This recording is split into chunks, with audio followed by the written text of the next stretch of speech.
અંકલેશ્વરના અવાદર પાટિયા પાસે ગત 12મી મેના રોજ અજાણ્યા વાહન ચાલકે બાઇકને ટક્કર મારી વાહન લઈને ફરાર થઈ ગયો હતો।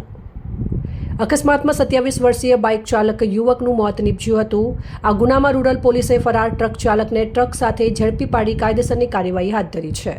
અંકલેશ્વર ઝઘડિયા જીઆઈડીસી રોડ ઉપર અવાદર ગામના પાટિયા પાસે ગત તારીખ 12મી મેના રોજ સાંજના અરસામાં પસાર થઈ રહેલા 27 વર્ષીય અક્ષય વસાવાની બાઇકને અજાણ્યા વાહન ચાલકે ટક્કર મારતા ગંભીર ઇજાઓના કારણે અક્ષય વસાવાનું મોત નીપજ્યું હતું।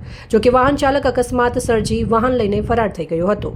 રૂરલ પોલીસે ગુનો નોંધી તપાસ શરૂ કરતા વિવિધ સીસીટીવી ફૂટેજ, ટેકનિકલ પુરાવા અને અન્ય માહિતીના આધારે અકસ્માતમાં સંડોવાયેલ ટ્રક નંબર GJ12Y8410ની ઓળખ કરવામાં આવી હતી। વધુ તપાસ કરતા પાનોલી જીઆઈડીસીમાં રહેતા ટ્રક ચાલક વિક્રમ પ્રજાપતિની અટકાયત કરવામાં આવી હતી અને ટ્રક કબજે કરી વધુ તપાસ હાથ ધરી છે। Report Ranguni Zakir, Pradeep Tantral, news Bharuch.